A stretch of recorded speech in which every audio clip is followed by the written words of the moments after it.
നമസ്കാരം, ഇത് one India Malayalam. തമിഴ്നാടിന് പിന്നാലെ കേരളത്തിലും കൊക്കക്കോളയും പെപ്സിയും അടക്കമുള്ള ആരോഗ്യത്തിന് ഹാനികരമായ പാനീയങ്ങളുടെ വിൽപ്പന നിർത്തുന്നു. കടുത്ത വരൾച്ചയും ജലക്ഷാമവും രൂക്ഷമായ സാഹചര്യത്തിലാണ് ജലമൂറ്റുന്ന കമ്പനികൾക്കെതിരെ വ്യാപാരികളും രംഗത്തെത്തിയത്. കേരളത്തിലെ 7 ലക്ഷം വ്യാപാരികളാണ് കൊക്കക്കോള, പെപ്സി വിൽപ്പന അവസാനിപ്പിക്കുന്നത്. പകരം നാടൻ പാനീയങ്ങൾ വിൽക്കാനാണ് ആലോചന.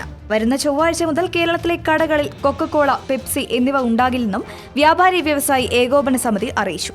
മുഖ്യമന്ത്രിയുമായി കൂടിക്കാഴ്ച നടത്തി പിന്തുണ തേടുമെന്നും ജലശോഷണത്തിനെതിരെയുള്ള പോരാട്ടത്തിൽ അണിനിരക്കുമെന്നും കേരള വ്യാപാരി വ്യവസായി ഏകോപന സമിതി സംസ്ഥാന പ്രസിഡന്റ് ടി നസറുദ്ദീൻ പറഞ്ഞു.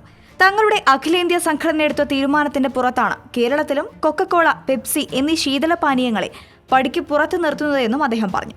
ഈ മാസം 1 മുതലാണ് തമിഴ്നാട്ടിൽ കോള, പെപ്സി ഉൾപ്പെടെയുള്ള പാനീയങ്ങളുടെ വിൽപ്പന പൂർണ്ണമായും അവസാനിപ്പിച്ചത്. തമിഴ്നാട് വ്യാപാരി സംഘടനകളുടെ നിലപാടിനെ കയ്യടികളോടെയാണ് ജനം വരവേറ്റത്. പിന്നാലെയാണ് കേരളത്തിലും ഇവയുടെ വിൽപ്പന അവസാനിപ്പിക്കുന്നത്. ഇന്ത്യയിലെ സോഫ്റ്റ് ഡ്രിങ്ക് വിപണിയിൽ 80% കൊക്കക്കോളയും പെപ്സിക്കോയുമാണ് കൈയടക്കി വെച്ചിരിക്കുന്നത്.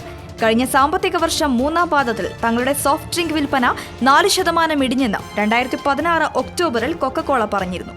പാക്കേജ് ചെയ്തുള്ള ലസ്സി അടക്കമുള്ള ആരോഗ്യകരമായ പാനീയങ്ങളുടെ കടന്നുവരവാണ് കൊക്കക്കോളയ്ക്ക് തിരിച്ചടിയായത്. നമുക്ക് കൊക്കക്കോളയും പെപ്സിയും ഒന്നുമില്ലാതെ ജീവിക്കാനാകുമല്ലോ, അല്ലേ? വാർത്തയോട് പ്രതികരിക്കാം ഒരു കമന്റിലൂടെ. For latest news, like it, share it and subscribe to One India Malayalam.